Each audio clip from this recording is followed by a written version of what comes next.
wonderful tourist destination. We have our inner harbor, Federal Hill, we have the beach, the zoo, we have the wonderful transit system. You can ride on a bus, you can ride on a subway, we have light rail. What a wonderful place to visit, and easy to get around in too. You know, every hotel has a concierge, and the cab drivers are friendly and very helpful in guiding you.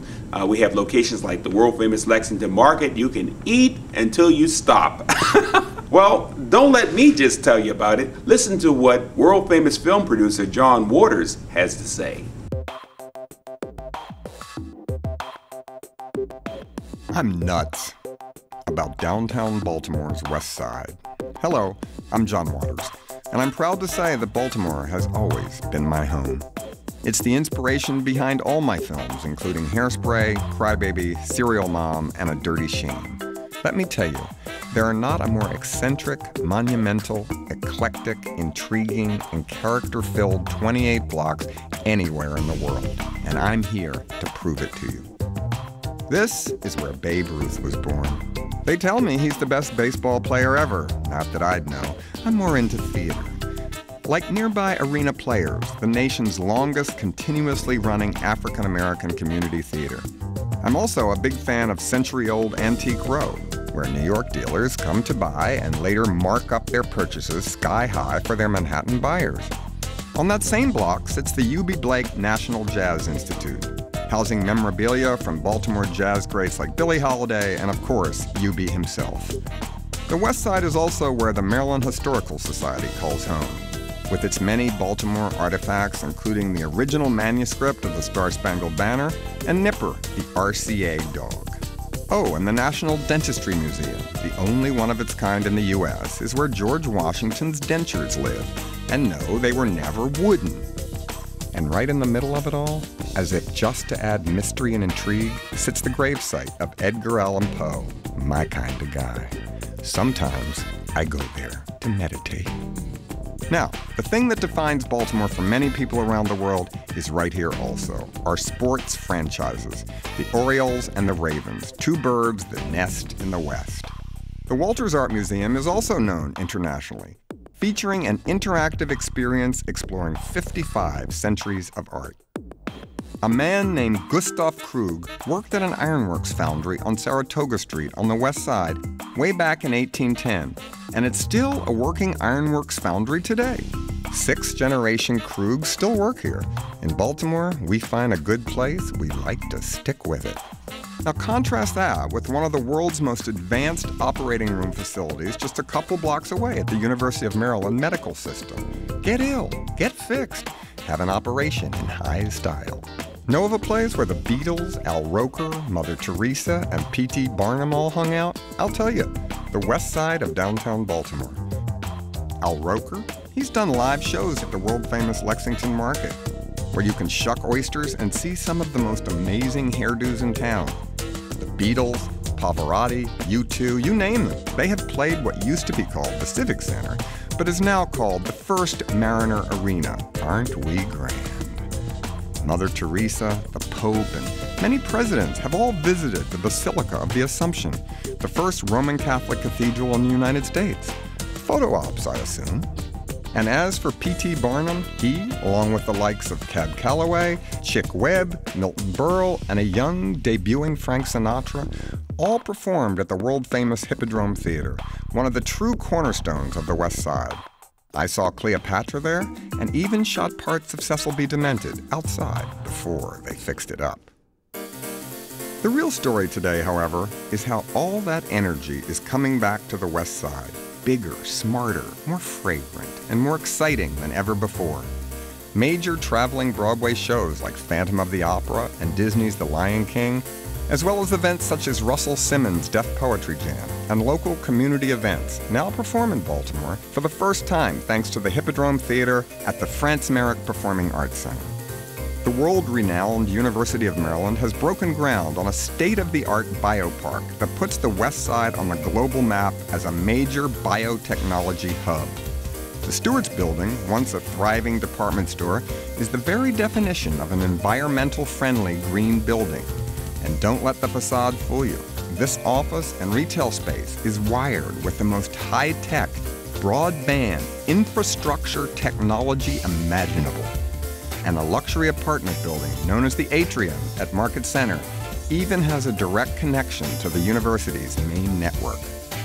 There are so many ongoing projects like Market Center West residential units, University of Maryland housing, plus an important redevelopment of an area called the Superblock, where local small business owners have been invited to partner with public and private entities to upgrade their properties. Everyone is playing a role in the renaissance of the West Side. Many major players have come to bat in this more than $1 billion revitalization of downtown's West Side, like Bank of America, who believes so much in this endeavor that it bought an entire city block to renovate and erect a mixed-use development called Centerpoint, offering nearly 400 residential units and 35,000 square feet of retail space. It's the total commitment of Governor Robert Ehrlich, Mayor Martin O'Malley, and all the legislators, along with the Baltimore Development Corporation and the 40-plus members of West Side Renaissance, led by Peter Angelos, that are ensuring the success of what the New York Times calls the largest revitalization plan of its kind in the country. And it's all happening in this one neighborhood called downtown Baltimore's West Side. Infectious, fashionable, full of vim and Baltimore vigor, I walk the West Side streets these days in amazement at what it's become. I'm nuts about downtown Baltimore's West Side. You will be, too. Well, that gives you a feeling of my Baltimore. We have a guest today. As far as Hi Baltimore goes, let's listen to what Greta has to say. Thanks, John. Hi, I am the director for Hostling International Baltimore. Thank you for having me. I just wanted to let everybody tell everybody how hostling experience is just fabulous. In Baltimore, it is a hidden thing. A lot of people do not know the world of hostling. Let me invite you into this experience. If you come to our location and you have a dormitory style, and it is a chance where everybody gets a chance to meet everyone. They get from all over the country. You get a chance to meet everyone from, we have people from Australia, UK. It is an international experience, and one thing that I love about it myself is the interaction with the guest. I mean, every day. It's not like going to a hotel. It is a comfortable, homey atmosphere. The guests love, they get to cook. We share our experiences overcooking. We have pasta night, we have movie nights, we have cookouts. It is just where, it's almost like a family type atmosphere, but it is that hostling, that atmosphere of where everybody gets to come together and meet and unite, and then they go out and explore Baltimore. And that is one thing about hostling. They come in to tour the cities. That is the hostling experience. I've hosteled before and in other countries, and it was a great experience. And my children have done it as well. But to be a part of it and watch the guests appreciate it, it is a meaningful thing. They come to Baltimore not knowing exactly what to expect. They want to see the heritage of Baltimore. They want to come see what Baltimore actually has to offer. Whereas a lot of guests from hotels come in and they're business and they're trying to just work and do that. That's not a hostling experience. A hostling experience is about seeing the city, getting to know what Baltimore is all about. And that is what we provide for them. We give them so much information. We let them know all the places that they have to go to, the museums, the art, the exhibits. We create charts, maps. We try to make the experience a wonderful and founding thing. And it's funny, they go from ages. We have groups that come in from Girl Scouts, Boy Scouts. We have groups that come in from universities. We have groups that come in older. It used to be that hostling was just for, years ago when it was first developed, that it was just for youth, but we've all outgrown that now, and it is for international traveling or traveling. And within our facility, you can't live in a 40-mile radius, because if you live in a 40-mile radius, you already know about Baltimore. It is about gaining that experience about Baltimore, Maryland. And we have pride in it. And yes, I do have my Ravens jersey on. Yes, I do. I am proud of my city. I am proud of it. I have lived here for over 46 years. And I am proud to show it to everyone that comes here, because this is my heritage and this is what they also would like to see. And it is a wonderful, wonderful hostel. The mansion is beautiful. It's a brownstone, and it is absolutely, they renovated it, and it is a breathtaking experience. We have 44 beds. We have, it's broken down into female dorms, male dorms, co-ed dorms, and private dorms. If you come see the living room, it's a ballroom, because it's an 1857 mansion. So imagine the cathedral ceilings and the chandeliers are all still there. It is, the ballroom is all this hardwood parquet floors. And then we have the dining area, which is the same, and we have beautiful, the mirrors are still the same as they were back in the 1857. We kept everything, tried to be in the original form. The kitchen is absolutely fabulous. It's granted. It walks around. It compensates. We have the pancake breakfast in the morning from 7:30 to 10:30, and everybody gathers in there and they make their chocolate chip pancakes. And we have a beautiful patio out back, and it has all the flowers that Maryland kind of has to offer. And it's we have our cookouts out back. The guests can sit out back. It's a beautiful 3-level deck. We also have parking in the back for guests if they need to, and we only charge them $8, and they have in and out privileges. They can do what they want to do. We have 3 levels, and we have a level downstairs, which is we have the family room where everybody can unite, watch TV, watch movies, play Wii. We have a laundry facility for everyone to use, and we have everything that I think that everyone kind of makes them feel, as they say, at home. We are located right across from the Basilica, which is the first Basilica Cathedral in the country. Also, we're right across the street from the Enoch Pratt Library, which is the first free library in the history of the country. We are located right nestled on Charles Street, which is the main thoroughfare of Baltimore downtown. It has all the restaurants, all the breweries, all the shopping districts that you want to know. The Inner Harbor is 4 blocks away. You have access to the Walters Art Gallery, which is a block away as well. The BMA is right up the street. The Washington Monument is nestled right up the street, and the Washington Monument here is older than the Washington Monument in DC. You have the Inner Harbor, as I mentioned before, but right across from the Inner Harbor, you also have Federal Hill, and then you have Fort McHenry. We also have, right nestled next to us, all the free buses that are located, the circulator buses, the purple routes that take you to all these interesting spots. So when you come to the hostel, you can also travel for free. You can walk or you can travel. We have the world famous Lexington Market, which is only 2 blocks away. We have, like I said, the National Aquarium.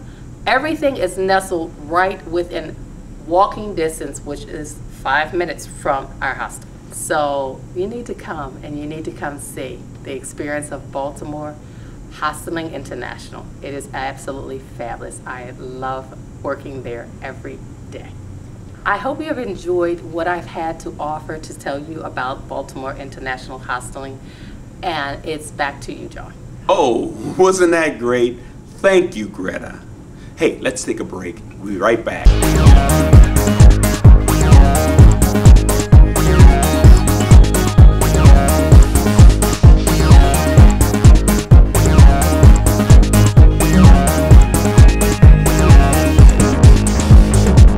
Welcome back. This is Eye on Baltimore, and I'm John Carrington. You know, Baltimore has so many wonderful places to visit, museums and shops and locations that are historical. How about the USS Constellation? Yes, one of the great ships in American history. Let's take a look.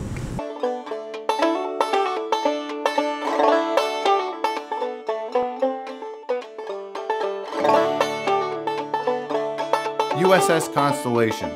There's a grand lady in Baltimore who has taken her rightful place as the Inner Harbor's crown jewel in the heart of the Chesapeake Bay.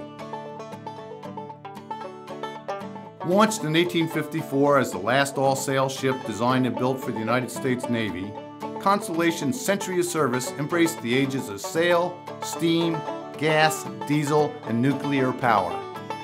Imagine that, launched in 1854 and still afloat. Even more exciting, visitors can come aboard Constellation and explore to their heart's content. On board Constellation, history comes alive as visitors touch, feel, and experience what life was like for sailors during the Civil War. Just bring your imagination. Constellation is the second of 3 U.S. Navy vessels to carry the same venerable name. The first, the frigate Constellation, was built right here in Baltimore at Harris Creek and launched in 1797. Known as the Yankee Racehorse, the frigate Constellation was one of the first 6 ships built by the United States Navy. The ship you see here, the sloop of war Constellation, was built at the Gosport Navy Yard in Portsmouth, Virginia, and launched in 1854. A newspaper account from the day of her launch reported that there were 8 pieces of the original frigate Constellation contained within her timbers.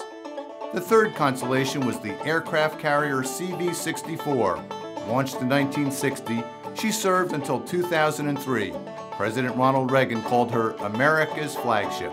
But it's the sloop of war Constellation that's here in Baltimore today, and the Chesapeake Bay has always been central to her story. That's enough history for now. Let's see what happens when you come aboard Constellation.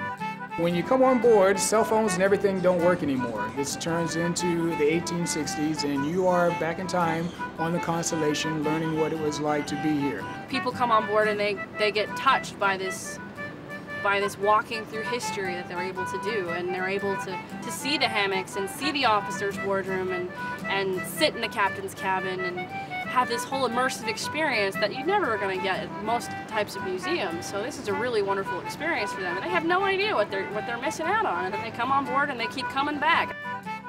We fire the cannon, turn the capstan, and ring the bell daily, and we recommend the free self-guided audio tour, which comes in 2 flavors. One perfect for children, the other for adults. Plus, there's the ever-popular Powder Monkey Tour for kids and hands-on adult tours like A Ship as a Machine and Black Sailors in Navy Blue. Groups can also come aboard and sling their hammocks in our overnight program or host special events. Our crew knows the USS Constellation is an amazing experience, but don't just take our word for it. Here's what recent visitors had to say. It's very kid-friendly, very family-oriented, and the kids will love it, and they'll come out asking questions, which I love. It transports you back. You can almost get the feel that you were actually there, because laying in that hammock, like, oh my goodness. I think it's really interesting because it shows you exactly how they slept and how they ate and how they went through life. But it was an excellent tour, and I think it's something they need to maintain for generations to come. Should be kind of a must for people who are in the area and have an hour or 2 to spend. It's just amazing to see what people lived in, how hard they worked in order to accomplish what they did.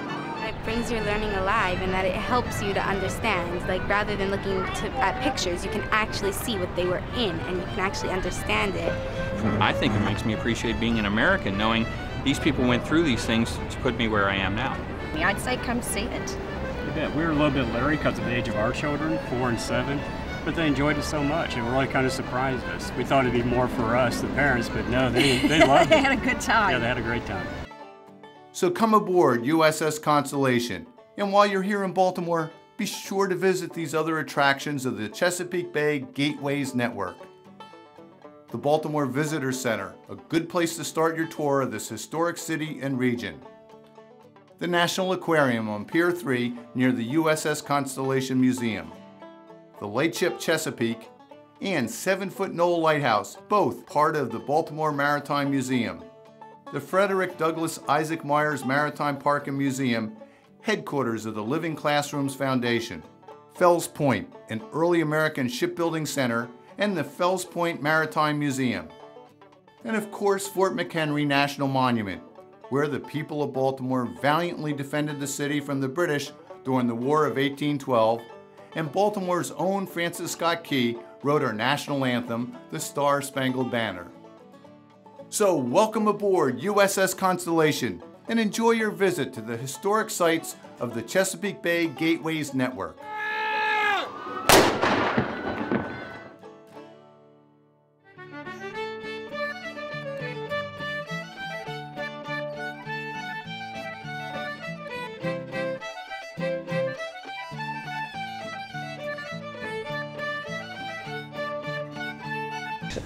Welcome back. I am Baltimore. Hey, another great mecca for transportation in Baltimore is the B&O Train Museum. It's a wonderful place to find out where the goods and packages and people went and how they got there. Let's see what Michael Gross has to say.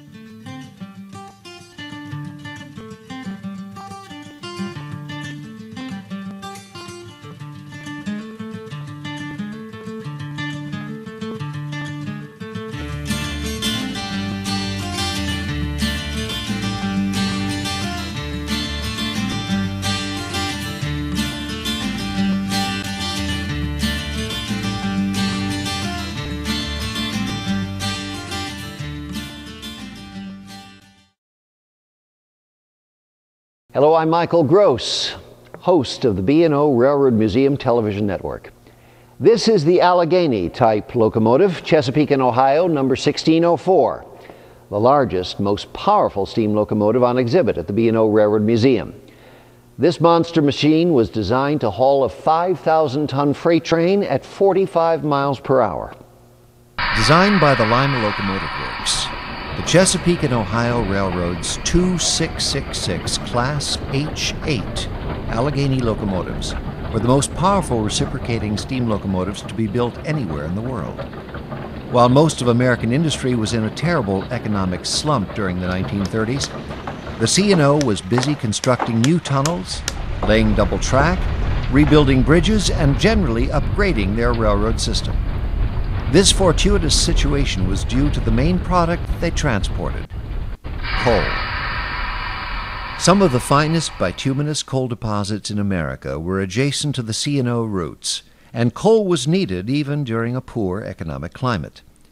It became evident that the C&O would need additional motive power for the 80-mile coal run between Hinton, West Virginia, and Clifton Forge, Virginia, a route that crossed the Allegheny Mountains and included a 0.58% 13-mile grade up to a 2,072-foot summit and a descent of 1.14% into Clifton Forge.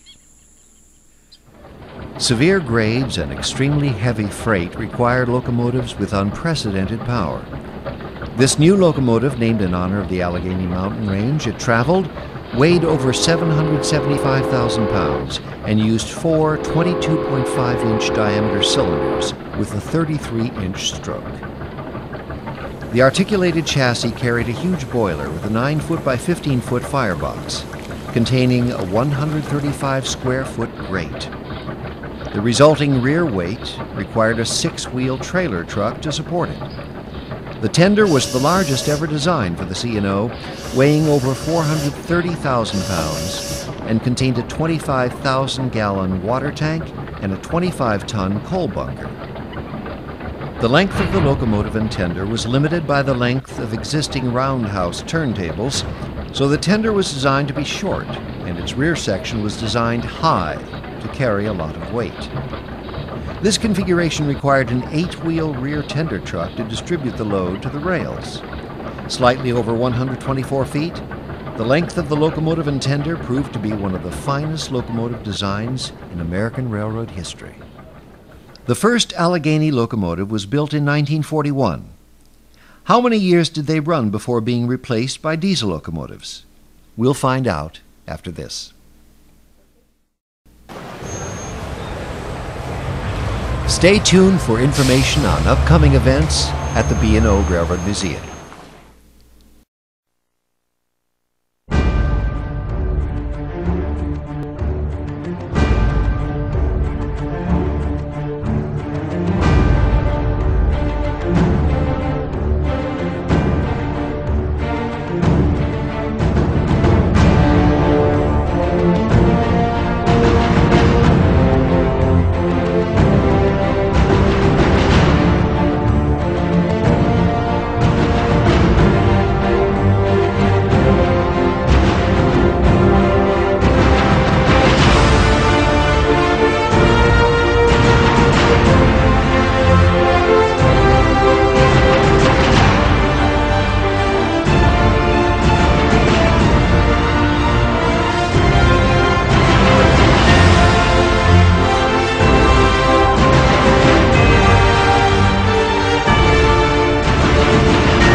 In December 1941, the first 10 locomotives produced were immediately pressed into service to meet the demands of World War II. The performance of the Allegheny was so impressive that the C&O ordered an additional 10 locomotives. During the war, the C&O had 23 of its Allegheny-class locomotives modified to include steam heating and signal lines for passenger service, but used them only rarely to haul a troop train or heavy mail train. Their more normal assignment was to haul a 10,000-ton freight train at 15 miles per hour. This is in stark contrast to their design goal of hauling a 5,000-ton train at 45 miles per hour. Thus, the Allegheny locomotives were never given the opportunity to demonstrate their full potential. Only 11 years later, in 1952, the 60 Alleghenies on the C&O roster were replaced by diesel locomotives. Only 2 Allegheny locomotives survived and are on public display today in the United States. Number 1601 is at the Henry Ford Museum in Dearborn, Michigan. Number 1604 is here at the B&O Railroad Museum in Baltimore, Maryland. Plan a visit to the B&O Railroad Museum, where you can climb into the cab of the Allegheny and imagine what it was like to be the engineer. I'm Michael Gross, and thanks for watching the B&O Railroad Museum Television Network.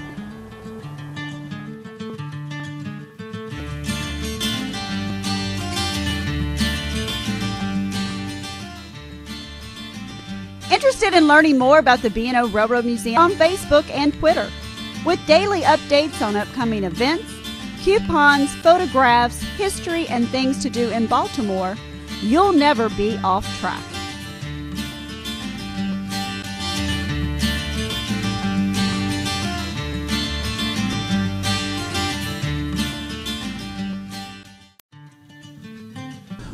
Wow, wasn't that great? Oh, Michael Gross. So, did you find a tour to your liking? Did you find a place to rest your head? Well, you saw it on Eye on Baltimore. Hey, keep your eye on Baltimore right here, right here. So, this has been our show on accommodations and touring. And we hope that you found a place to lay your head and some shops to visit. And don't forget the Hostel of Baltimore, High Baltimore, the Hostel of Baltimore, wonderful place to stay. And as always on Eye on Baltimore, we want you to be well accommodated. Bye-bye.